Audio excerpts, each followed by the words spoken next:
we have another exciting and perhaps somewhat provocative panel, if I might say. And of course, we have equally prominent panelists in the person of Jeffrey Armstrong ji and Pandit Satish Sharma ji, and we have a very able moderator, Dr. Paro Srikar. So with that, I'll turn it over to you, Paro ji, and thank you. Namaste, everyone. Thank you, Jayji, and welcome again to all the folks attending this conference. And thank you to our sponsors of this conference, the Hindu Dharma, Hindutva, Hindudvesha conference. This is second day, second session. And the topic of this session is Christianity, Race, and the Hindu World. And we have two distinguished panelists with us, Jeffrey Armstrong and Pandit Satish Sharma. Jeffrey ji is an award-winning poet and best-selling author. He is the founder of VASA, Vedic Academy of Science and Arts. He is an international speaker and has spoken on many platforms. His journey has been from a Western perspective into the dharmic world, and he has made it his life's mission to spread awareness and knowledge about Vedic wisdom, customs, and practices, and how to integrate them into our lives. Pandit Satish Sharma ji is in UK, and he is a fellow of the Royal Society of Arts, holding a BSc. He is also a member of the Chartered British Computer Society. He is a powerful voice in speaking up for Hindu causes, Hindu rights, and educating us. He has written a book on caste and coloniality that will provide much needed perspective on how to approach conversations in that realm. From our previous session, it is very obvious that we have a great story, but the narrative is not ours. So having said that, I will defer to our esteemed panelists. First, Pandit Satish Sharma ji, and the next Jeffrey Armstrong ji, to walk us through this terrain of various stories, narratives, terminologies that are out there that we have inherited from our colonial past and how to navigate that terrain. So thank you. Pandit Satish Sharma ji, if you're ready. Ramji, namaskar, and Jai Shri Ram to everybody. I hope I'm being heard clearly. Is the technology doing what it's supposed to do? Thank you so much. Being of a dharmic tradition, I know my place in the grand scheme of things. And it's not my place to speak before Jeffrey ji. So I would really love to defer to Jeffrey ji if he would like to lead the conversation. I would be more than happy to follow. He is certainly my senior in terms of knowledge, experience, certainly in terms of sub. And so I would be more than happy to follow. Jeffrey ji, please do take the stage, and I will pick up at some point in time when you wish for me to participate. So I'm here awaiting your invitation. Thank you very much, Jeffrey ji.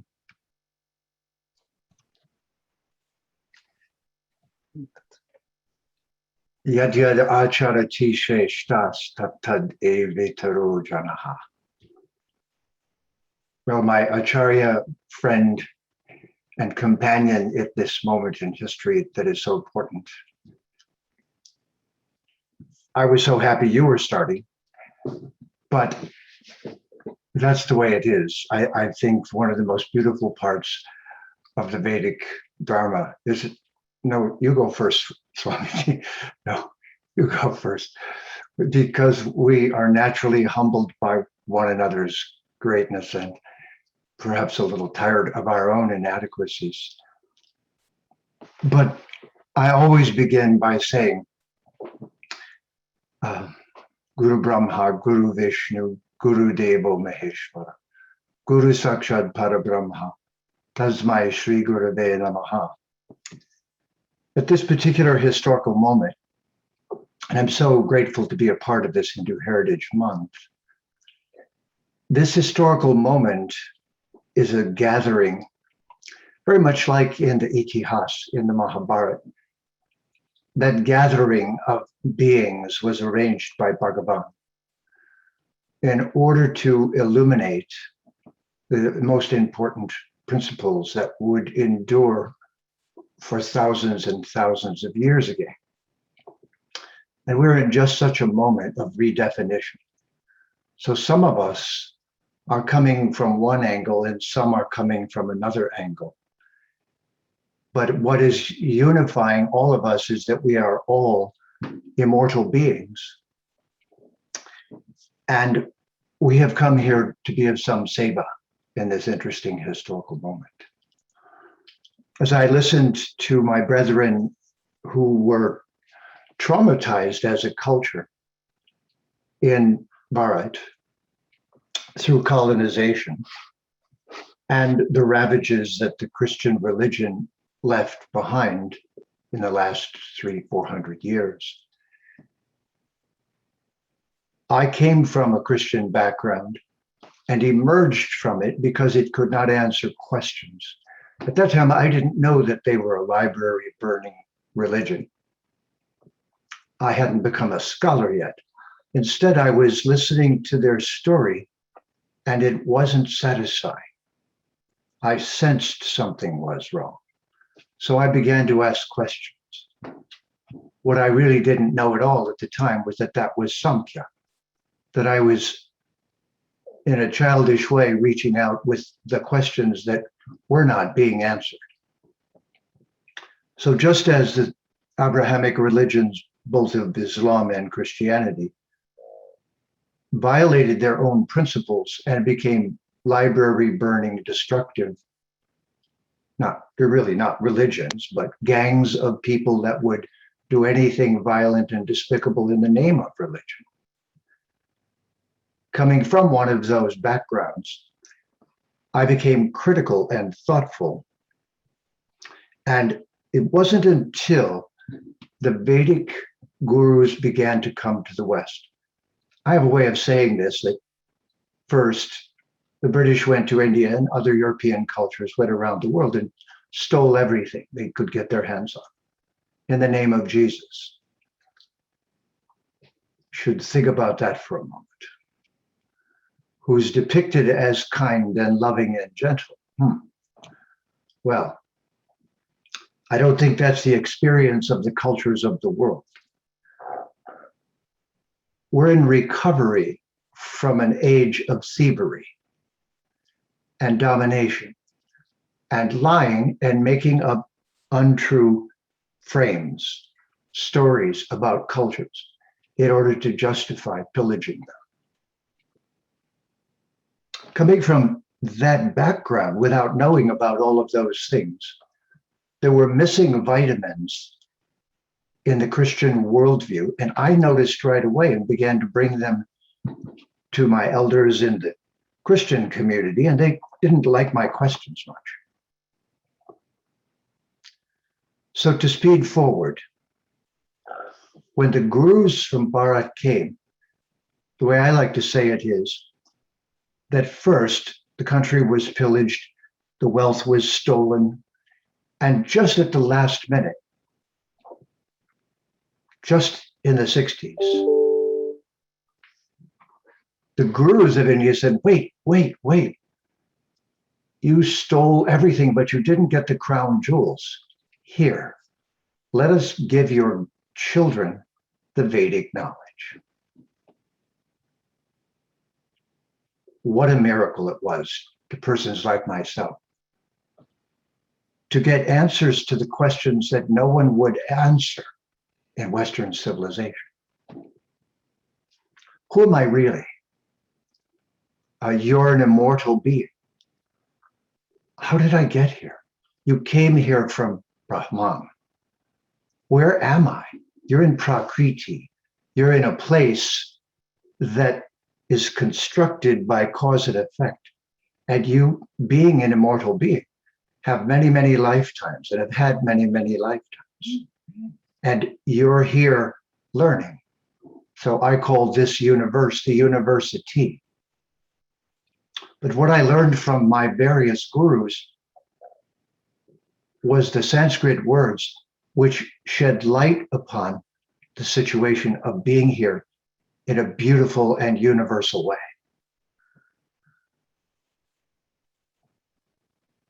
And they taught us how to sing through the mantras of the Veda and how to find that part in us that is immortal and bring it alive again. So those of us coming in from the outside, we're not traumatized exactly the way the people from inside the Vedic culture were. We were traumatized by not having it, by not having the wisdom, by not having the Vedic Vidya, by not knowing the Sanskrit, by not reading the Bhagavad Gita. And step by step, the acharyas of Bharat brought us in, accepted us. I went into an ashram at age 23, spent 5 years as a brahmachari, burning out the samskaras of my birth. It is as if Bhagavan wanted to show everyone that this process is a process that works for everyone. You're not just born into it. It's universal. It's true for everyone. The Vedic Vidya, Acharya, immortal, Parama, Vedanta, all these great concepts were given to those of us who did not have them, who honestly felt, oh Magana, Timirandasya, Yanangana, Salakaya, Chakshur Unmilitam, Gena Tasmai, Shri Gurave Namaha. So you see, these few brave gurus and acharyas who came to the West landed, and we who had been in Bharat in previous lives said, I would like to help by going and taking birth in the enemy's camp.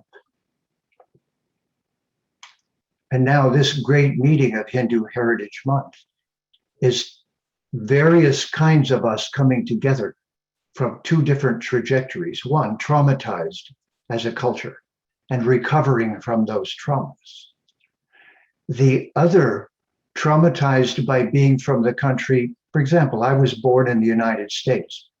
This is the country who dropped atomic bombs on innocent women and children in Japan. This is the most despicable thing one can imagine. Why isn't it talked about that way? I talk about it that way. And do you know that when President Truman dropped the nuclear weapons on Hiroshima and Nagasaki, he had the audacity to say, I hope that God is pleased with us in what we're doing? It's heart-rendering. It's heartbreaking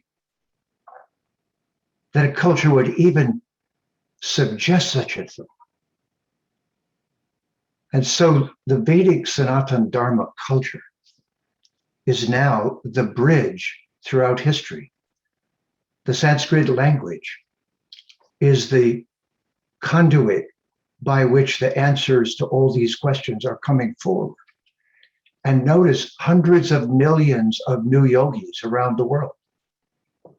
Who funded that? No one.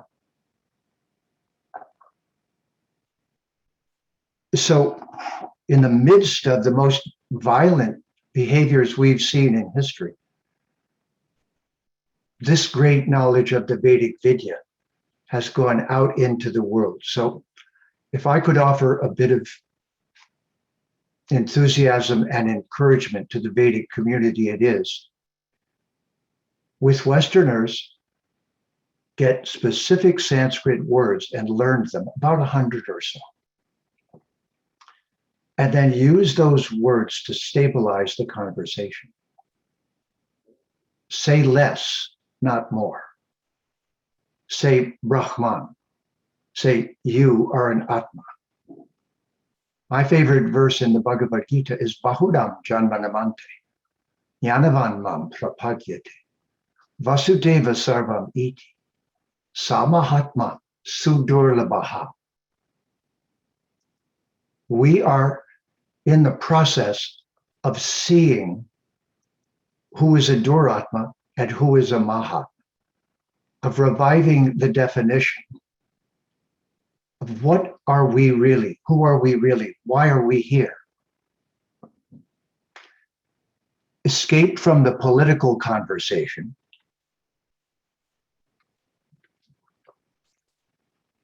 by articulating the Vedic worldview, Brahman, Prakriti, the Atma, Paramatma. All this terminology in the Bhagavad Gita, gunas, doshas, samsara. The world is suffering because it has the wrong world view. And now this opportunity has arisen to use a few crucial worldview Sanskrit words to define those clearly and correctly in English, and to re-establish in this Vedic Renaissance the world view of the Sanatana Dharma culture, which I call the Hindu Vedic Sanatana Dharma culture. Yes, Hindu is in there, but Hindu Vedic Sanatana Dharma culture, you have to teach a new vocabulary to your enemies and not use theirs for yourself, nor for the knowledge. And speak slowly and make sure that a few concepts were understood. Just the simple concept that we are immortal beings going from life to life and learning on a grand adventure, and that this is the culture of the Mahabharata. This is the culture of the Bhagavad Gita. This is the Vedic Sanatana Dharma culture. When we say namaste, we're saying it all. We're saying, I see every living entity as an immortal being in what I call the university, here in the university. And instead of losing sight of that in an argument, we must arrange not to lose sight of it, to say that we look at every living entity with respect and admiration as an immortal being. So anyone who says that the Vedic culture is about a caste system doesn't understand that it's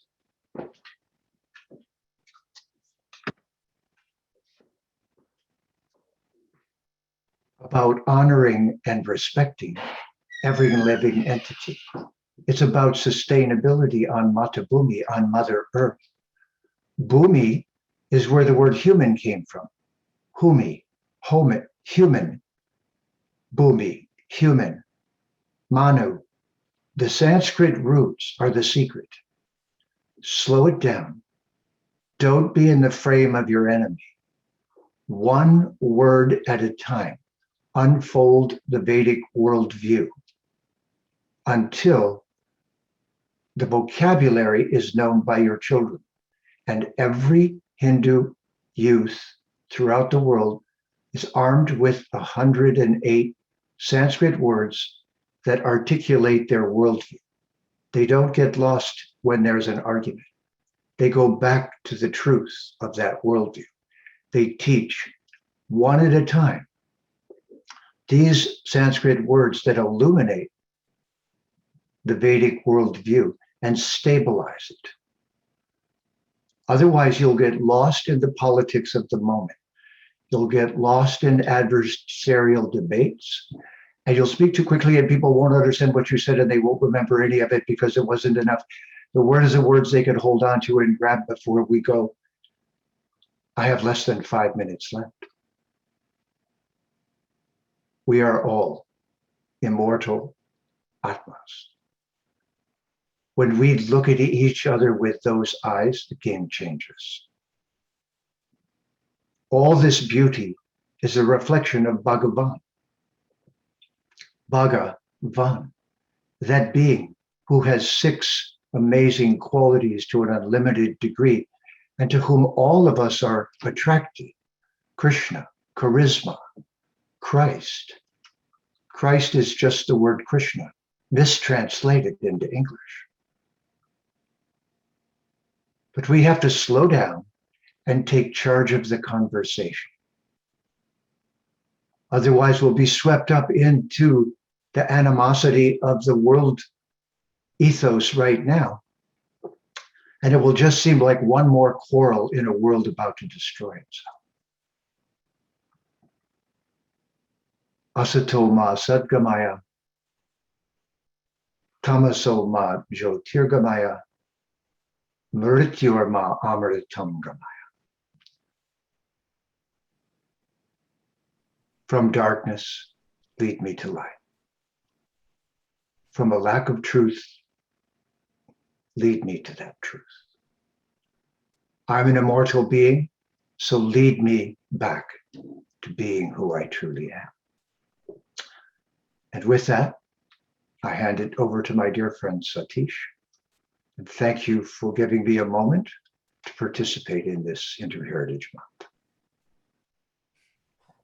Thank you so much, Jeffrey G, for that wonderful talk and really calming us down in a very turbulent topic that we are navigating.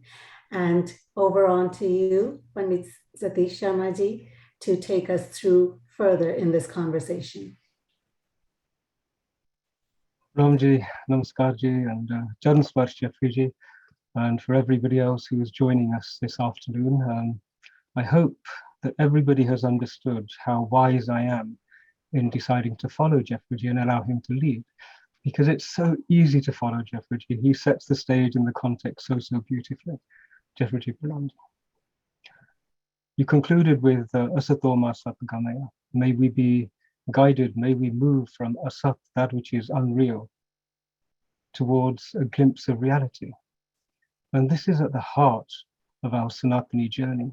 If I was asked to pick one sentence, one verse, one shloka, which would define the difference between the journey of a Sanatana Dharma, I would choose that, because we are in a search for reality. And that's where I'm going to pick up and start my few moments of conversation from. There is a prerequisite before conversations of this nature can be embarked upon. And that prerequisite is that we disarm ourselves, we intellectually disarm ourselves. And we have a wonderful mantra which encapsulates this, and I'm just going to start with that. Om Sahana Vavatu Sahano Bhunaktu Sahaviryam Karvavahe Tejasvi Navaditam Astu Ma Vidvishavahe Om Shanti Shanti Shanti Om. And this invocation is an invitation as well. May divinity guide us and protect us. May we learn from each other in a spirit of affection, of trust. May our efforts together be rewarded with illumination. And may there never be harsh words between us.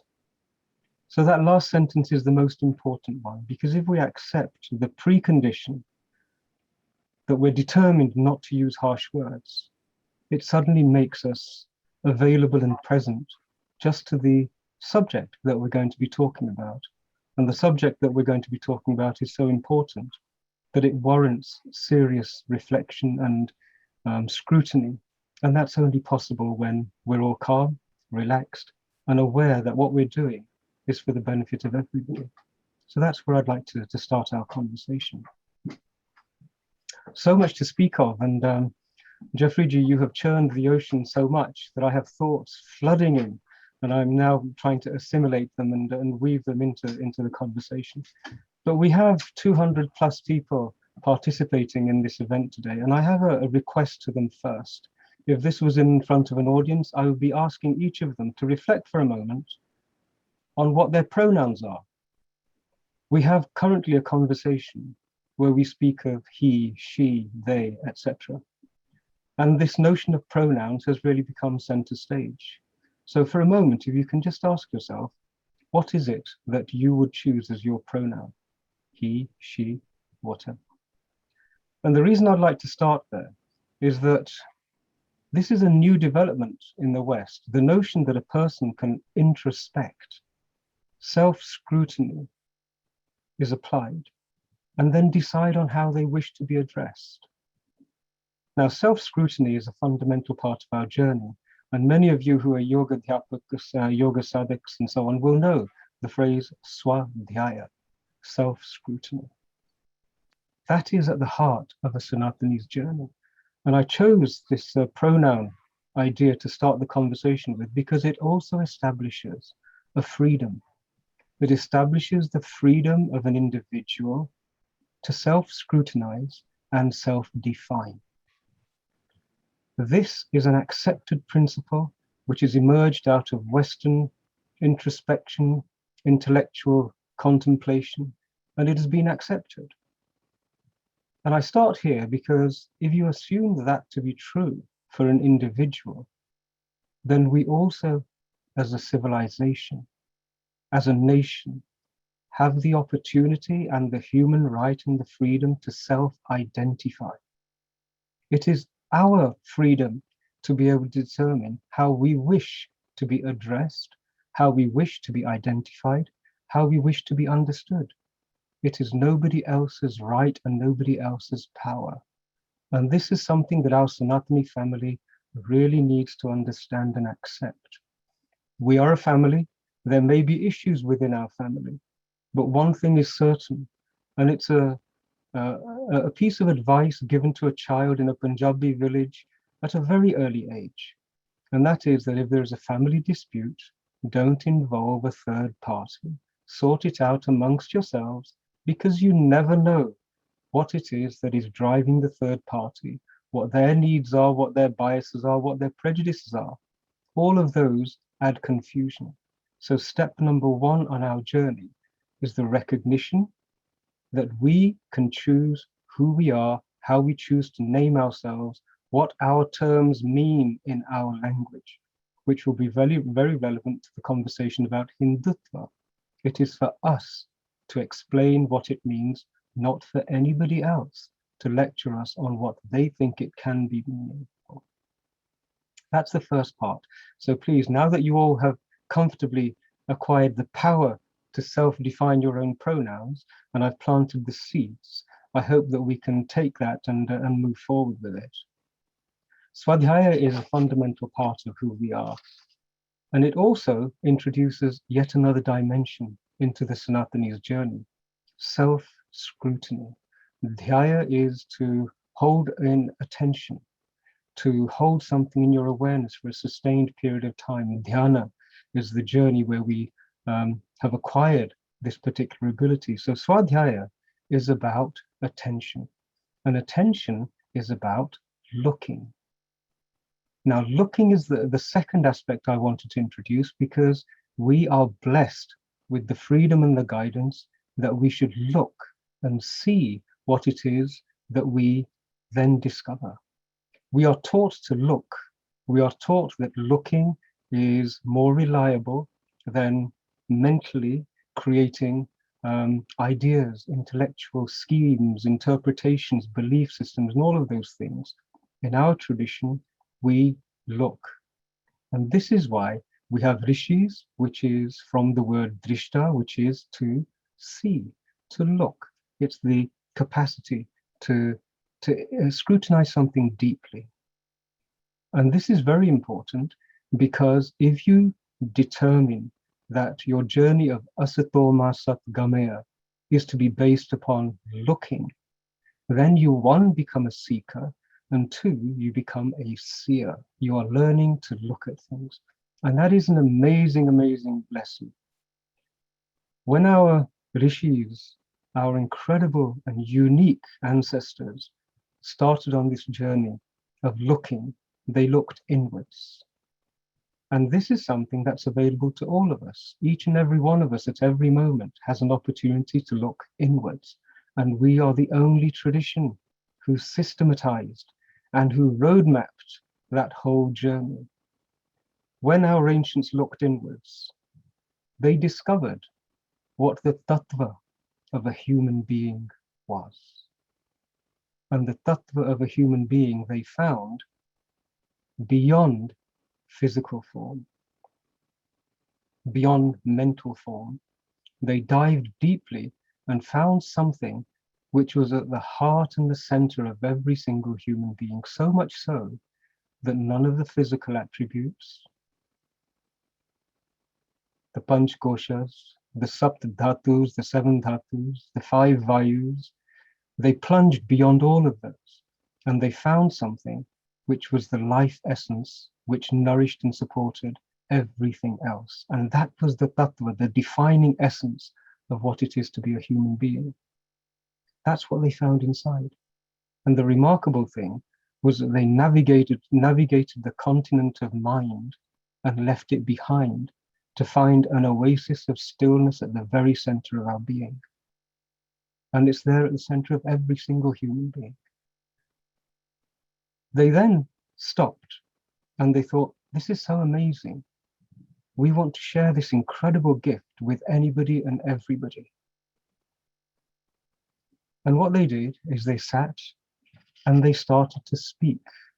And they spoke in the most magical language that humanity has ever known. The outpouring created the 4 Vedas, which is some 20,337 verses. They created the Mahabharata, which is 1.8 million words, over 200,000 shlokas, 10 times the length of the Odyssey and the Iliad put together in one completely perfect poem. They recorded the Ramayana, 24,000 plus verses. And each and every one of these masterful scriptures has one purpose: to guide a person inwards and to navigate the outside world in a manner that we perpetuate society so others can be born and find a way to guide themselves inwards. And that's all there is to all of our Shastras. Each and every shloka is a signpost. Each and every Shastra is an A to Z, a roadmap, Google Maps for the human being. This is what's enshrined in our Shastra. And if you actually reflect for a moment, if I were to ask you what is the most important part of your whole universe, if you are wise, you will come to the conclusion that you are the most important part. And frankly speaking, to be honest, you are the most interesting part of your universe as well. You know, once we put aside all of the social conditioning, each of us loves to have a horoscope. We love to consult a master Jyotishi like Jeffrey, because we want to know who we are and what we are. That search for the inner journey is built into this human form. And this is where we are also unique. That search is a part of what we are. If you reflect upon your physical form, you will notice that it does most amazing things. If you get a cut or an injury on your hand, it will heal itself without your intervention, without your participation. Blood appears, seals the wound, the scar is there for a short while, and then even if it's on the surface of your hand, even the fingerprints are reproduced from a blueprint that we don't even know exists. So this physical form that we occupy is an incredible creation. It has built into it the capacity to catapult Jivatma towards Paramatma. It is built into this physical form. All of our Shastra and all of our guidance does one thing: it tries to remove the obstacles that we keep placing in front of this physical form on what it's trying to do. Our journey is about becoming natural, is about trying to see who we are and where we are, so that we can become completely natural and fulfill our naturally naturally designed journey. The attention went inwards with the same level of scrutiny and attention to detail. Imagine you were an archaeologist walking in the desert and you saw some sort of an artifact half buried in the sand. What would you do? You would seize that artifact, have a look at it, and start to scrutinize it. You would test it. You would see how strong it was. You'd see how sharp it was. And you would then begin to understand what its purpose might be. That's what Sanatana Dharma is. Only we do that with ourselves. We turn our attention inwards and we test this body. We have Hatha Yoga to test what this body is, to learn what this body is, and to heal this body. We have Gyan Yoga, which is to test the mind, to scrutinize the mind, to heal the mind, and then transcend it. We have Bhakti Yoga, which is the way to heal a broken, damaged heart. We have every single element of Vidya necessary to repair and to make tranquil this physical form that we suddenly find ourselves occupying.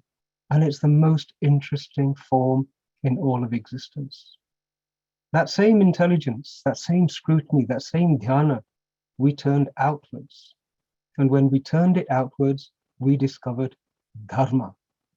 We looked and we saw how the whole of the universe worked together so that every jiva in this whole of the universe could exist with ebullience, with incredible happiness, with radiance, and with love. Unending, completely immersive Anand. This is what we discovered when we applied our scrutiny to the outside world. We discovered an order, the way in which everything works. And then we also discovered that we are the only form which has the capacity to transcend this universe. That we have the capacity to see how it works and then to look beyond it. But that very capacity is also a vulnerability, because what happens is by, shall we say, attachment to two of the Purusharth, by Kam and Arth, when we become attached and intoxicated with Kam and Arth, we act in a manner which is detrimental to ourselves and indeed to the Brahman. And that's what we call adharma. Now, something which is very relevant at this point, I want to take a little bit of segue, because we are at a very important point in time. And I'm going to take you back to two places almost 2,000 years ago in history when something remarkable happened. And that remarkable thing happened in Judea, but it was observed in Rome. At that time, Constantine had a Roman Empire which he was struggling to control. He had an army he was struggling to pay. He had a population which was beginning to become quite rebellious and refusing to pay taxes. But news came out of Judea that there were a bunch of people who were actually willing to kill themselves and kill each other for an idea. And this he found intriguing. So when he scrutinized what was going on, he found that it was possible to give a certain number of ideas to people when they were vulnerable, so much so that they would completely lose sight of who they were. They would lose that sense of awe of being here and be willing to sacrifice themselves for an idea. And so he thought, wow, this is incredible. What if I could spread this idea throughout my empire? If I could use this technique, I could teach this whole population to actually respect the empire. I could teach them to enslave themselves. I wouldn't need an army. And for heaven's sake, they would even pay taxes. Perhaps the figure of 10% might be a nice figure. If I can convince them to pay 10% to me at the center of my empire, I can dispense with the need for an army. This was how clever he was. He started the scheme, and then Theodosius, who followed him, completed the scheme, and he reversed his Roman Empire into something that we call a religion. And religion was born. They learned how to cripple the divine human faculty of wisdom and how to cripple the divine human heart. And they used guilt to cripple the human heart, so much so that that journey that we said at the beginning, that Jeffrey said, the journey from Asat to Satya, they put an obstacle in the way. And that obstacle is what religion is.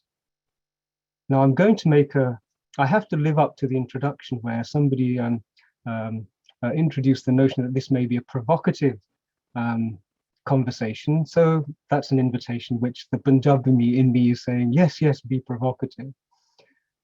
What we have today are people who have taken the technology, the knowledge of how to cripple a human heart and cripple human intellect in order to enslave human beings so that they can contribute towards a system which is self-serving and self-sustaining, but totally adharmic.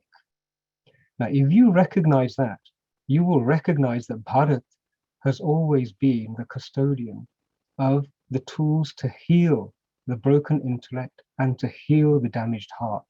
And this is why Sanatana Dharma and the children of Bharat are being subjected to so much pressure at this moment in time. It's an existential problem for the religiously minded dictators, those for whom the dictator is a divine dictator who you can't see. He's imaginary, the imaginary dictator in the sky, but who must be obeyed, and fear and guilt are the tools which determine how we're enslaved. So we are the custodians of an understanding which can heal all of humanity. This is an issue that we need to recognize. Now, I'm hoping that in our conversation, I will have given enough seeds for thought for our younger members to recognize that we are not a religion. I've defined what a religion is. We are not a religion. We are a wisdom tradition. All of the pre-Christian traditions were wisdom traditions. They were seekers. They were dharmic. They recognized the Great Spirit. They recognized how it infused all of existence in the planet that we live in. And that's what we are the custodians of. I'll conclude because I want to wrap it up and still have time for conversations, but I'll conclude with one small idea. I was at a wedding in India not so long ago, and there were a group of the groom's friends were all white English people from East London. And on the first night, they all piled into the bar and they were having celebratory drinks, and I sort of wandered in and sat with them. And one of them who'd had too much to drink, a young white lad from East London, he came and sat next to me and he said, Satish, there's something funny about India. I've always heard that people come to India to find themselves. And I've been here for a few hours and I'm not feeling any change yet. And so I told him to have a couple more pints and he would feel the change. But I'm sharing that because India has had the reputation where people go to find themselves. If you go to Rishikesh, you will see the Israeli 20-year-olds who have served 2 years in the army and have been so shaken by it that they go to Rishikesh, to India, to find themselves. This is the tradition that we have. And the reason people can come to Bharat to find themselves is because we help them to transcend identity. Identity is what it is that can be used to enslave us. And if you are a Sanatani, you are born into a tradition which can transcend all identities. The tattva of a Hindu is the capacity to transcend all identities. And I would submit that to you as my closing remark. And thank you very much for bearing with me. I may have slightly exceeded the time, but I hope everybody received something from it. And if not, my apologies. And with that, Baroji, I'd be honored to hand it back to you. Thank you very much, everybody. Jai Shri Ram. Thank you, Satish ji. And before we move on to Q&A, I'd like to give another minute or so back to Jeffrey ji to kind of round up the conversation, since we have had a wonderful journey in this conversation where I feel myself as somebody who's been sitting in a beautiful house and somebody's taking me by the hand and said, well, have you gone outdoors? The view that you're admiring from your window, there's more to it. So thank you, both of you. And Jeffrey ji, if you would like to take a minute to collect us together and before we head into question and answers, I'd appreciate it. Thank you, Paro. It's a very important principle in martial arts, in the Kshatriya Dharma, not to be controlled by someone who considers themselves your enemy, not to play their game, but to stay steady in yours. And if yours is not just a game, but if it's a dharma, if it's rooted in the well-being of all living entities, if it's a voice of kindness and caring, there's only a few things that will change the situation at all. The medicine that everyone is looking for is from the heart. It's heart medicine. The word cardiac is hridaya. I am in the heart of all living beings, Bhagavan says. And he says to Arjuna, you know, I'm going to explain all of this to you because you're my friend.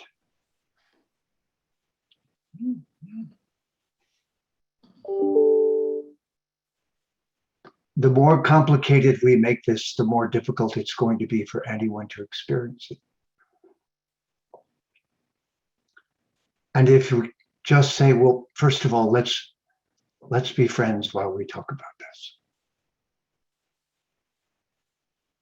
Because it's just details. We've got to find a way to do this together. As Satish said, the religions became a strategy for control. And yet they were based upon teachers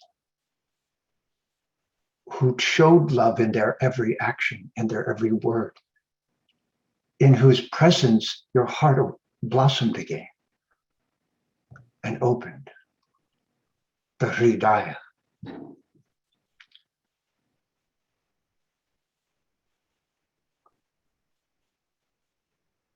I am the source of everything. From me, the entire creation flows. Knowing this, the wise adore me with all their hearts. Their thoughts dwell in me. Their lives are surrendered unto me. They derive great satisfaction and bliss, enlightening one another and conversing about me. To those who are constantly devoted and adore me with purest love, I give the understanding by which they may come to me. Out of compassion for them, I, who am dwelling in their hearts, destroy the darkness born of ignorance with the shining lamp of Vedic Vidya. If we can feel that softly and speak so clearly, and not let those in chaos define the game, this is actually the qualification for being a warrior. It's the insurance policy. You will never be a bully and harm others unnecessarily. This is why the Kshatriyas were the keepers of the Vedic Vidya, because they did not want to harm others. They knew better. Thank you for this opportunity. Thank you, Satish, for being who you are, and for all of you doing this event and making this possible. This is the Sadhu Sangha. This is the satsang that we are all always hungry for. Yes. So I feel honored to have been invited, and thank you very much. Thank you, Jeffrey G. So in the question and answers, there was something that I also wanted to follow up on because I do think you provided a very valuable tool for us, and this question is directed to Jeffrey G. You mentioned that it would be beneficial for us to learn the alphabet before we speak the language, and it would be key for us, as well as teaching our children, a set of 108 words or so that really enshrine the key aspects of Vedic knowledge. In your teachings, materials, books, do you have a list of those 108 words that you would recommend us to become familiar with on a daily basis? In the recently published Bhagavad Gita Comes Alive that I did, there is a glossary. What I did was I took all of the colonizing Christian terminology like Lord God, sin, heaven, hell, devil, angel. I took all of those words that should never have been in any Sanskrit translation out. And then I left the most purposeful and important Sanskrit terms in the verses themselves, so that the reader would have to learn a vocabulary of about 108. I like saying that many, but 100 or so Sanskrit words. The next book I'm writing is about how those 108 words create the Vedic worldview and hold it steady for us as a dharana, so that we can then conduct our meditation upon it. So this is the stage of the Vedic Renaissance that we're in, is to slow down, show by example, not colonize. It's not to coerce. It's not to convert. It's to converse in a friendly way and to help everyone restore their true self. And then give them just a vocabulary of about 108 words. So this will be the next book that I'm bringing out in the next 6 months. And the Gita began that process by simply clarifying the text. I didn't write a commentary. I just clarified the verses. Just as Rajiv Malhotra also has pointed out, we need to have our vocabulary of Sanskrit words, so we give the alternative terminology to the people that we're talking with. So at the end of the conversation, they have one new word that lets them hold the Vedic worldview. This will slowly deepen the conversation. Gradually, bits of Brahman, the Akshar Brahman, will be in the mouth and heart and mind of the public. We have the media to do this, the same thing we're doing this with right now. We can reach out to the world with a new terminology that teaches us how to speak with one another lovingly and respectfully. I've said enough. Thank you very much. The next question I'd like to pose to Satish. And there are concerns that maybe some of us who are listening in, learning, may not have the centering to really have the intent for the engagement that would be beneficial to us in currently evolving situations. So how do we engage with lawmakers that are removed from the spiritual conversations and still be able to present our viewpoints, our concerns in a meaningful way? It's a wonderful question and of immense utility. And it's very relevant because we encountered this particular problem here in the United Kingdom in 2013, and then very particularly in 2016, where lawmakers pretty much attacked us in much the same way as the issue is arising now in the United States. And at that time, when I looked around, I found that we did not have people who were experienced or skilled in this engagement. If you can, if I look at the way in which a court of law works, we have what are called solicitors here, whose job is to compile all the data and the evidence. But then we have barristers, and the barrister's role is to be able to take the evidence, weaponize it, and engage in the adversarial process of establishing supremacy of their point of view. Now, that second aspect, we actually have so few people in our community who are experienced, but also who have the swabhav to do that. The Kshatriya Tattva actually delights in that scenario. The Kshatriya Tattva not only delights in that scenario, it delights in creating confrontational scenarios where change can occur. Now, the people who would seek to do us harm and inflict injustice upon us, they're actually very good at this. They have had a lot of experience over a long period of time, and they've been prepared to engage in this field. And we are finding ourselves a little bit late to the battle. I would say that swabhav is more important than knowledge. If you can find people who have got the desire to engage in a battle and who are willing to risk being completely humiliated, embarrassed, and everything else, and learn from it and become more skillful at it, then those are the ones to whom we then entrust the knowledge and the ammunition which they can use to do this. But we have to train these people. Kshatriya Tattva is very important.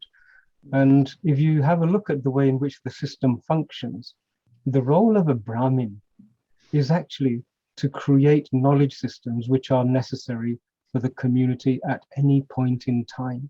That is the role of a Brahmin. And so those who are the guides of our society, our gurus, our teachers, they should be trying to seek the Kshatriya Tattva in everybody and pouring whatever they can into it to help that Kshatriya Tattva become nurtured.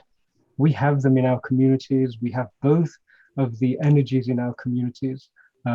If we can support them, we can make them do this. This is very important. I would say that this is more important than supporting solely the mandirs. In our communities, we have supported the mandirs for 2 generations now, and they have given us the basis in which we can find community, where we can do karmakand, where we can engage in the rites of passage through life. But one responsibility that I think they should now shoulder is to expand their field of operations and to start to teach our Sanatani community what it needs today, what it's going to need tomorrow. And this is a very, very real suggestion and recommendation. Here in the United Kingdom, we were lucky we found 1 or 2 people who appreciated and enjoyed the adversarial, the cut and thrust of engaging with parliamentarians and lawyers and trying to defeat them and get our point of view across. And we managed it.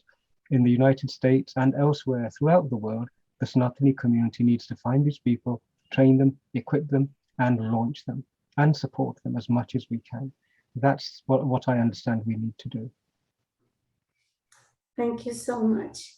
So in rounding up our conversations, again, our deepest gratitude to our 2 esteemed panelists for, again, calming us down in these turbulent times.